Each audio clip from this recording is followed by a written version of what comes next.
Hi, I'm Justin Janetzko. I'm a former educator and chaplain for the Seventh-day Adventist Church, and now mostly interested in aspects of humanism. Hi, I'm Kris Bobbianco. I grew up in the Seventh-day Adventist community and enjoy challenging myself and growing through conversations. Welcome to the Talus Slopes podcast. If you're questioning the legitimacy of your Christian experience, you're not alone. We've been there too. That's why we're here. We're going to call out and condemn the toxic behavior and senseless narratives perpetuated by Christians, and we'll provide credible counterpoints and bring the receipts. Join us as we confront and weigh in on some of the craziest things Christians think, say, and do that often go unchecked. Here on the Talus Slopes podcast. Born free as the wind blows, as free as the grass grows. Beautiful, beautiful. Free to follow the Ted Wilson video about taking a bold stand on human sexuality. A special message from Pastor Ted Wilson. Back once again. What's up, Slopies? It's Justin and Kris in the house. I really don't like Slopies. No, thank you. Too late now. I've No. said it, and that's stuck. It's stuck like a Slopie. No, I don't like it. It's like a sloppy Joe, but a Slopie. Ew, Slopey Joe. No, I hate it. This podcast is damned. Welcome back, our friends. We continue on with Christians, with the Christians and LGBTQIA plus series. We are at episode 6. Wow. Which is man's number, according to the Bible. Okay. Yeah. Yeah. Well, that's man was created on the 6th day. I see what you're saying. You're talking about the days of creation. Yes, and we're talking about creation here at this point in the Ted Wilson video. So I make a joke. As always, I got the link for this video in the show notes. If you haven't already watched this, I don't know what you're doing because we're 6 episodes in. You know, go catch up. Pull your life together, seriously. But you don't have to. You can just listen. It doesn't really matter. Just as long be as, nice, just as long as you're. Justin. I know. Just as long as you're listening, we appreciate you, Slopies. We're going to continue on, and actually today we are going to. I want to get to some of the stuff that we talked about that we didn't have time to necessarily address in the last episode when we're talking about how he's using creation as like God's stamp of not even approval, but a command that like, hey, this is how marriage must be. Marriage has to look like this. It does talk about sexy times, kind of. Well, it says be fruitful and multiply. That implies sex. Yeah. Yeah. Okay. Fair enough. But we don't think it, we've already established, you don't think it's a bad thing for men and women to have sex. As long as it's consensual, of course. Yes. And there's no wonky power dynamic. All right. But anyways, let us continue. I love it. Female, he created them. Then God blessed them and said to them, be fruitful and multiply. So God blessed the newly created couple, and his first instruction to them was to be fruitful and multiply. This command, of course, can only be fulfilled between a male and a female. Okay, that's redundant. That's exactly what we played last time. My apologies, but there are just a couple things that Kris and I really want to drive home that we didn't get a chance to last time. So please bear with us. And we assume you are because you're listening to the show. Hee hee. Like all creation stories, the Genesis account has to explain what, Kris? How things started. How the people that are telling the story actually came into existence. Right. How did we get here? It's an origin story. Whoa. Okay. Can we all agree that's what that story is doing? I think it's At pretty least. clear. Come on. Is it doing more? No. Not if we're reading it plainly. I think that traditionally speaking, Christians have plugged in a lot of their own thoughts, a lot of values and assumptions, and you're right, their values into the text without it actually appearing there. And they say, see, look, it does say this. But when you read it, it really doesn't, which is strange because the conservatives are always like, read it plainly. I'm like, well, I don't see anything in there about the things that you're saying. Right. Well, even something as simple as saying, oh, this shows how love should be between one man and one woman. Well, you go on to read the Bible and case after case of a man having multiple wives. Let's not even get into that right now, but yes, we will. Yeah, like, I don't want to talk about it in depth, but just to say that even something as simple as that gets proven wrong instantly. You're right. Okay, so I think this is obvious, but I also think it's important to point this out. Nowhere in this text or any text in the Bible does it say that, quote unquote, same-sex love or marriage is bad. It just doesn't say that. Because it didn't really exist as we know it today. No, in that time frame, it didn't. So they're not. But like, even if it did, it doesn't say it. Right. You think if it was that important, they would say it? No. Conservatives will say, no, hold on. Paul talks about homosexuality in his epistles. No, he doesn't. Nope. When you go back and you look at that original language and the original context, which we will do in subsequent episodes, particularly because Ted Wilson is actually going to bring that up. Oh, lovely. Okay. Yeah. It's not there. It's just not there. That is a very misleading statement to say that Paul is addressing what we would consider to be a gay relationship today. Yeah. Incredibly misleading. But like I said, we'll talk about that in future episodes. Because the Bible is so silent on gay love or marriage, it's like conservatives are too eager to read that into the text. Right. It's like, it doesn't say it, so I'm going to make it say it. Yeah, they really want to stress that a union between a man and a woman is good, and only that union is good. The problem is, of course, it doesn't say that. It's not even inferred. No, it's not. Which shows you how, quote unquote, plainly conservatives are reading the text. This text is not trying to inform us in that regard. Now, as we mentioned in the last episode, at no point in history has anyone ever wondered if the procreation mentioned in Genesis could have happened between two males or two females, as we traditionally understand that. Yes. I mean, probably somebody has, but really nobody has. Yeah. I've never heard of it. Yeah, exactly. We have got to understand that Genesis is telling us a story about human origin, but also how their deity fits into that. Their God, right? Mm-hmm. Is the point to teach human sexuality? Nope. Again, I feel like people are just reading that into text. It's not there. And particularly since it says nothing explicit about sex. Yeah.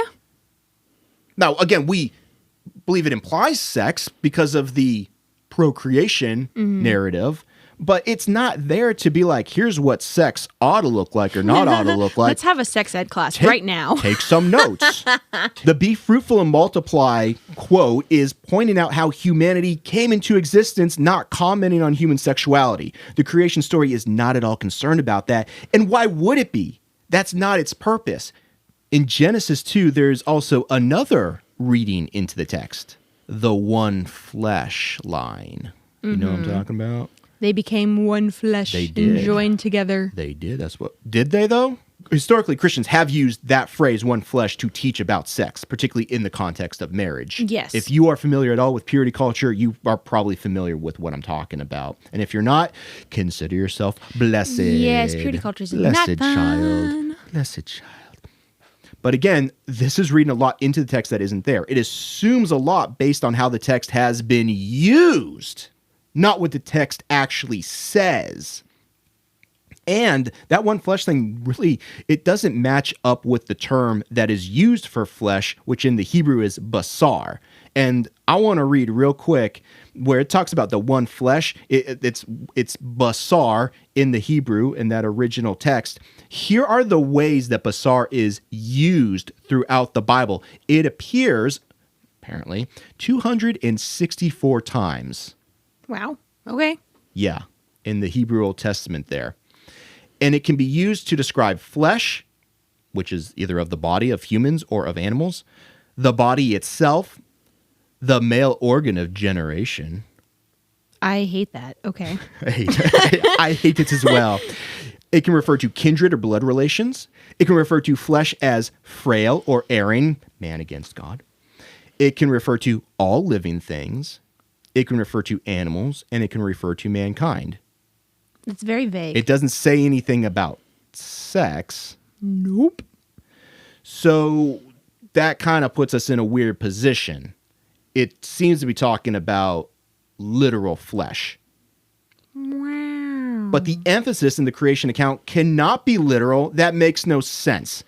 The two humans never become literally one flesh, not even when they have intercourse. All you virgins will be glad to hear that. What else could it be speaking to then? So to me, this is not at all sexual, although sex is, again, implied in the procreation aspect of it, right?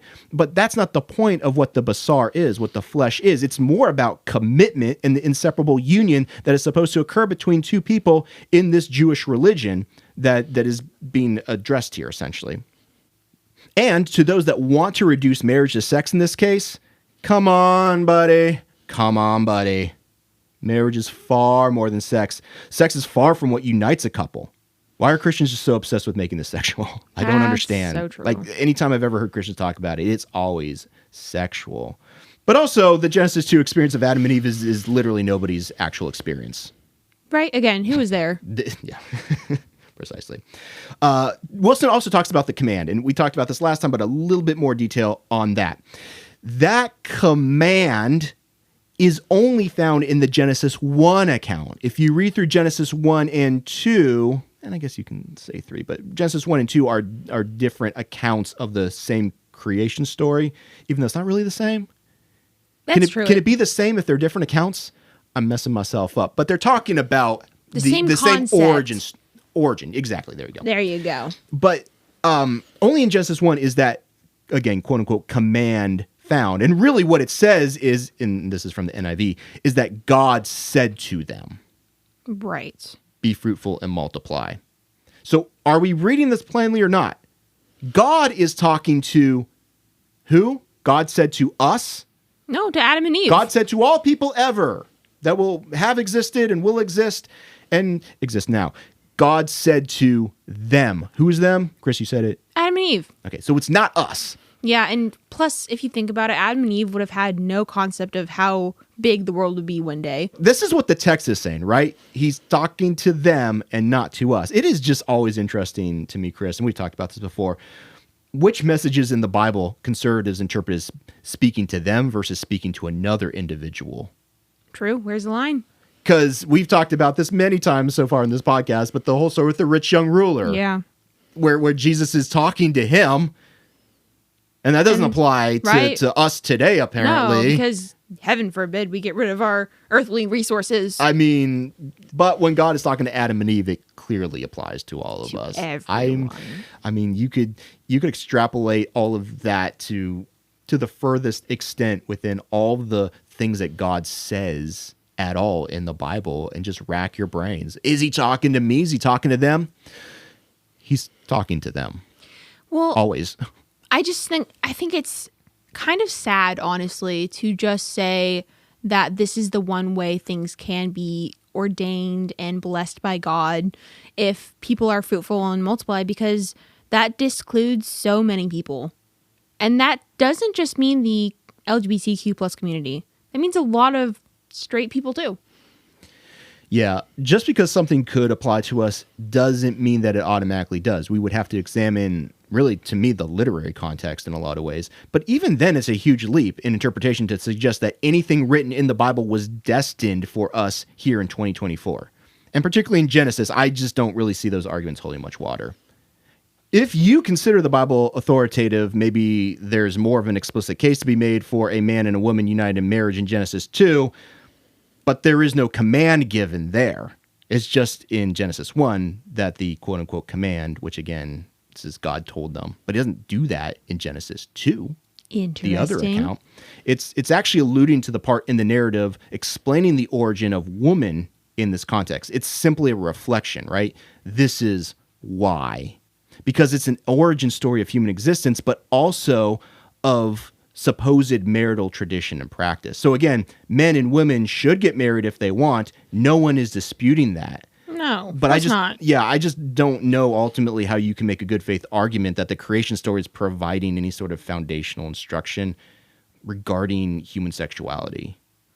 In the case of the creation account, sex would be necessary in order to procreate, and the origin story is simply explaining just that origin, so we shouldn't be pretending that it's something that it's not.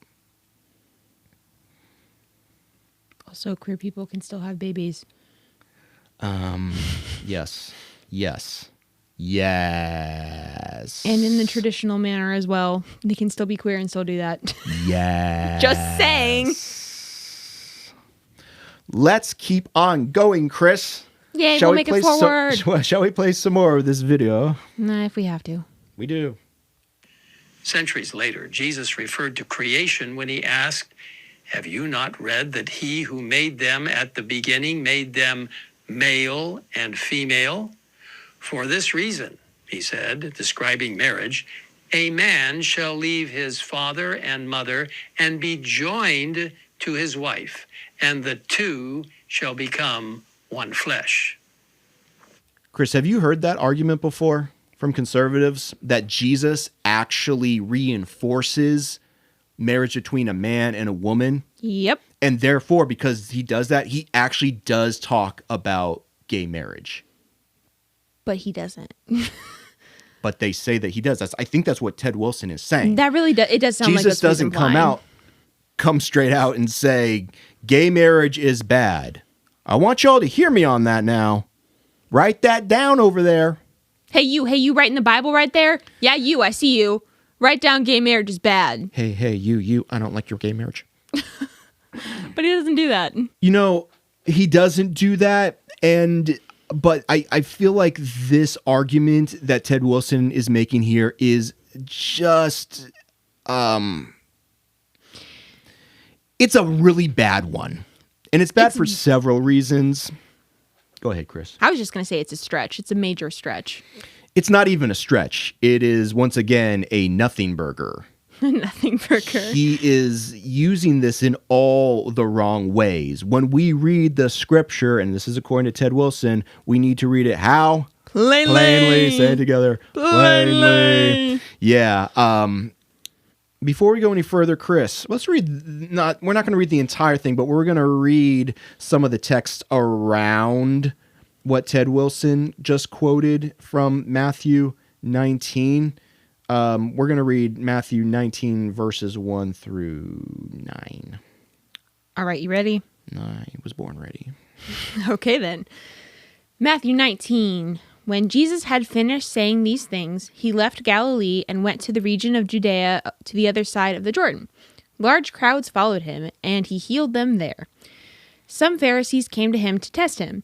They asked, "Is it lawful for a man to divorce his wife for any and every reason?" "Haven't you read," he replied, "that at the beginning the Creator made them male and female, and said, for this reason, a man will leave his father and mother and be united to be his wife, and the two will become one flesh. So they are no longer two, but one flesh. Therefore, what God has joined together, let no one separate." "Why then," they asked, "did Moses command that a man give his wife a certificate of divorce and send her away?" Jesus replied, "Moses permitted you to divorce your wives because your hearts were hard, but this is not the way from the beginning. I tell you that anyone who divorces his wife, except for sexual immorality, and marries another woman, commits adultery." Alicia Johnston, who we've referenced several times on this podcast, has a great chapter in her book, The Bible and LGBTQ Adventists, that you ought to check out for a real thorough dive into this question here that Ted, or this idea that Ted Wilson is posing. We're going to try to bring you some highlights. So this is such an incredibly bad take for at least two reasons. And those two reasons are, as usual, the literary context and then the cultural context. For the literary context, to me, this is a slam dunk for conservatives. ... If Jesus is speaking about gay marriage. Keyword being if. Right. If the question asked to him in this scenario is, say, Jesus, can two men or two women get married to each other? Then what Jesus says next could absolutely be considered a teaching regarding same-sex marriage. But that's not the question that's posed, is it? No. It's not the context at all. And that should completely matter in interpreting this passage. Come on, conservatives. You say all the time that we need to read it plainly. What is the plain context here? They are plainly talking about Divorce. That's all. It says, some Pharisees came to him to test him. Again, this is in good faith. They asked, is it lawful for a man to divorce? Not marry another man, but divorce his... Okay, so... And the divorce question is a huge question in that context, which Ted Wilson by no means is interested in addressing in his Human Sexuality video. Look, they're plainly talking about divorce. And in order to talk about divorce through the lens of love and human value, you would need to identify that men and women who are at this time are of unequal societal value, that they are in fact created in the image of God. This is best accomplished by quoting the creation account, a text that these Pharisees would have been familiar with at the time. Yes. The Pharisees. Yes, but happy to interpret in a selfish manner. Like some of our church leaders today. This is also a problem culturally. I know, Chris, don't think about it too much. You'll break your brain. Your mind will not get bored. I was waiting for it. So culturally, who was getting married back then? Men and women. Wow. Just any random individuals to any random object or thingamajig or diddly squat. No, men and women are getting married. A man is getting married to a woman, and in some cases another woman, and then maybe another woman. We'll talk more about that later. Not this episode, other episodes in the future. The only understanding of marriage in that culture is a man and at least one woman. So that is what is being addressed here. Jesus' point here is not to speak to who can get married or even the morality of heterosexual marriage versus a same-sex marriage.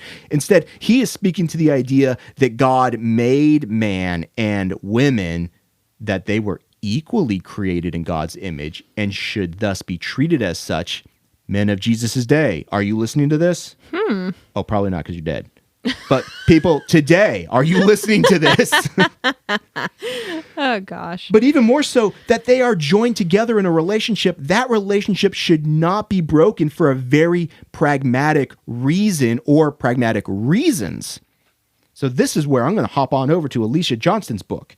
Yay. Will you all follow me, please? If you own the book, which you should own the book, I'm going to link to it in the show notes. I want to read this directly from the book because I just think it's that good. So this is on page 98 in her book. This is under the heading Divorce, Male and Female. She says, and this is very small. I'm reading from my phone, so bear with me. Okay. Jesus wasn't looking ahead 2,000 years to when people would want to marry someone of the same gender and answering this question even though it made no sense to the people in front of him. Why would he do that? He was commenting on the question being asked by those in front of him, which we just mentioned. This was about divorce because men put women in a difficult position when they divorced them. Most women, especially Jewish women, did not have financial resources. Rome was a little bit different, which by the yes, okay. in some cases where the authors were writing to Romans, they also talk about a woman divorcing a man. In the Jewish culture, that would not have happened, but in the Roman culture, that could have happened. So that's a little side note. But these women could not provide for themselves. They often had to remarry to survive, and that could be somewhat challenging. That's my added emphasis. This is about the human cost of divorce. Jesus' answer immediately impacted the lives of vulnerable women. Amen. Also added. Were Jesus to side with Hillel and allow divorce for any and every cause, real women would be on the streets begging for food. Yeah. Jesus had to know that. This is not only about marriage, it's about caring for those who are vulnerable. Which is Jesus' whole thing. Jesus also responds to the way that patriarchal culture harms women. Cheryl Anderson describes patriarchal cultures, particularly the patriarchal culture of Bible times. She summarizes the values as women are objects to be controlled. We've talked about that before in this podcast. Patriarchal societies prioritize the thriving of men and the use that women have for furthering the objectives of men. Ew. Gross. Kind of not good. I don't like Men it. have the power of choice and women do not. It would be naive to believe that there were no such attitudes in Jesus' day. Such a situation is born out of the question, is it lawful for a man to divorce his wife for just any reason there in Matthew 19:3. So Jesus not only affirms the importance of fidelity in marriage, he affirms the humanity and significance of women. He begins his discourse by affirming this dignity. Have you not read that he who created them at the beginning made them male and female? Women are in their creation equal to men in value, dignity, and importance. But Ted Wilson would have you believe this is about not being gay. You decide, folks. You decide. Like Alicia mentioned, women have a lot more agency in today's American culture, so divorce looks a ton different. But as we've stated in earlier episodes, the idea of marriage between a man and a woman would have made no sense in that culture. So to suggest that Jesus is making a statement about marriage morality in regards to gender or sex is completely ludicrous and nonsensical within the cultural context, not to mention the literary context, because it's not talking about that. And to me, it's such a weird and honestly a desperate attempt to get the Bible to denounce gay marriage. It's so just not there. Stop making things up. Stop it. Please. Stop it. So the conclusion of Jesus' teaching here has nothing to do with who can get married and who cannot. The conclusion is that all you men out there need to stop using the letter of the law to serve yourself at the expense of the less powerful. You need to be committed to others in love, forsaking yourself to serve others. And in this case, that is one's spouse. And Kris, I think you and I agree, this is a beautiful teaching. It is. But it is certainly not about gay love or marriage. No. Think about this. If anything, Jesus is championing the concept of love here, not trying to deny people of it. Which is something that a lot of Christians, especially conservative Christians, do all the time. 100% guilty of. Oops. Yeah. We're going to end it there, Kris. Okay. I think we smack that one back down. I don't know. To me, that just makes a ton of sense. Again, just in the literary context. They're asking about divorce. Come on, it's right there. Right. I'm reading it plainly as humanly possible, and I can make it make sense. All right, Kris, we made it a little bit further into the video. Just a little bit. Yeah, and we'll continue on next week. So let's wrap this up with, of course, a benediction. And our benediction today, to me, is... well, we've been talking about creation and where things came from. Yes. So I think our benediction is very appropriate. All right, folks. Betty and Barney got a baby named Bam Bam. Little Pebbles is his #1 fan. He's the strongest toddler in the whole land. Tear your arm off if he shakes your hand. Yabba dabba dabba do now. Yabba dabba dabba do now. Yabba dabba do now. I get by on all my prehistoric know-how. Bars.